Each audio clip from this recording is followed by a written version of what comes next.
l'ADIR et RFO, avec le concours de l'Europe, l'État et la région, vous présentent les nouveaux défis.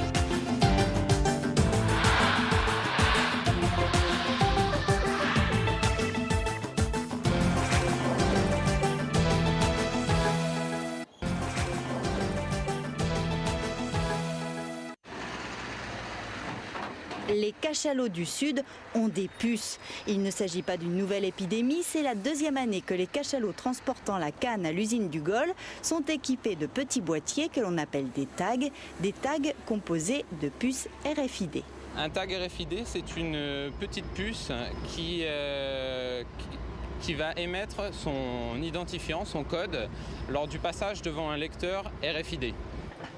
Henri est employé à l'usine du Gol depuis 30 ans. Les tags et les lecteurs RFID marquent la dernière évolution technologique de son travail. Aujourd'hui, il supervise l'approvisionnement de l'usine depuis son écran. Les principales données, c'est où sont les cannes pour pouvoir optimiser la marche de l'usine.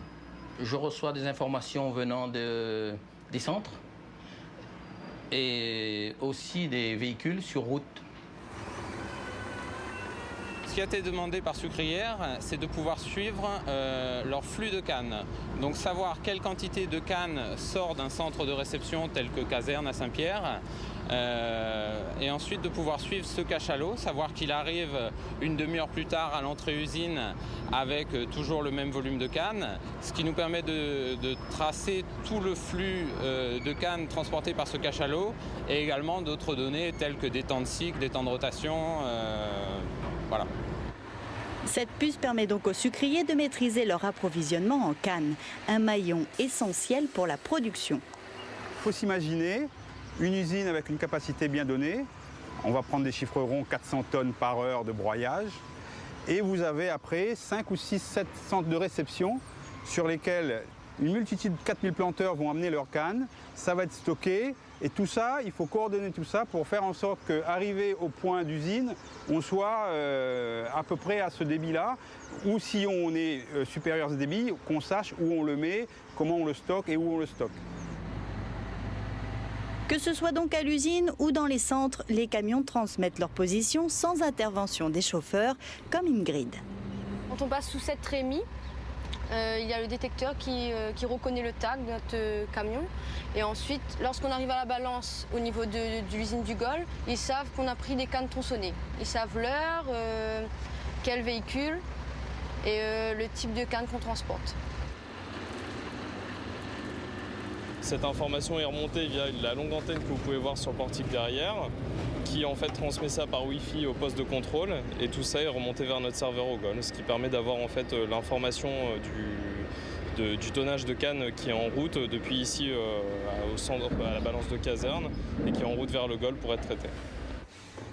Et c'est finalement à l'usine, sur cet ordinateur, que sont récupérées les données transmises par les puces RFID des cachalots. Des données qui peuvent être enrichies d'une campagne à l'autre. Ce n'est pas figé.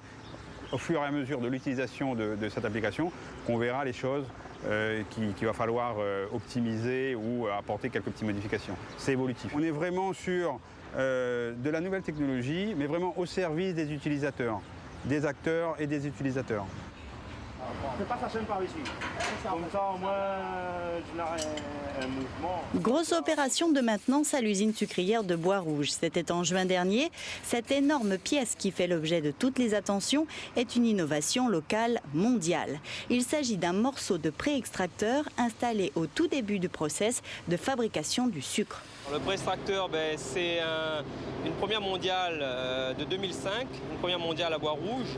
C'est un moulin avec 2 cylindres qui est positionné après notre défibreur et avant notre diffuseur. Son objectif, c'est de pré-extraire le jus de canne avant diffusion.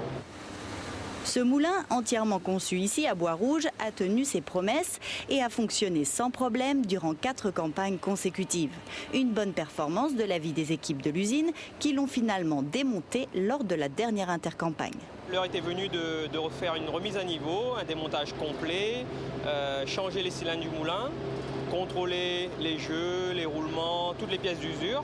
et remonter tout ça, tout recaler et réessayer. Donc pendant l'intercampagne, c'est ce qu'on a fait avec nos équipes. Et toutes ces innovations ont un coût à l'installation comme à l'entretien. C'est un outil qui a coûté en 2005 environ 5 millions d'euros. Et là, un démontage en 2009 qui coûte à peu près 600 000 euros, une remise à neuf pour repartir, nous l'espérons, 5 campagnes cette fois-ci. À l'usine, toutes les équipes participent à l'amélioration de l'outil de production, du bureau d'études à la maintenance, en passant bien sûr par la réalisation des pièces, des outils et leur installation. Ce sont des solutions, et la plupart du temps, ce sont des solutions maison, d'accord, notamment sur la fabrication des outils, et ensuite pour la mise en œuvre. Généralement, c'est fait avec notre personnel, et nous avons un bureau d'études qui est consacré pour ça. Les résultats sont immédiats, donc ça nous réconforte et ça nous encourage à encore faire mieux demain et à continuer à être créatifs. La créativité des équipes s'est bien exprimée cette année. Hormis le pré-extracteur, d'autres installations ont été révisées et améliorées. Nous avons aussi apporté des améliorations sur la diffusion, toujours pour améliorer les process d'extraction. Et ensuite, nous avons continué à travailler sur l'économie d'énergie vapeur qui consistait à modifier les cases d'évaporation, à les rendre plus performants. Et dont l'objectif était de diminuer la consommation de vapeur à tonne de canne. Cette vapeur économisée au sein de l'usine est utilisée par la centrale thermique de Bois-Rouge pour produire de l'électricité. Cette année, la campagne sucrière s'annonce bonne après 2 années difficiles. De bons résultats permettraient aux usines du Gol et de Bois-Rouge de prévoir de nouveaux investissements et de préparer leur outil de demain.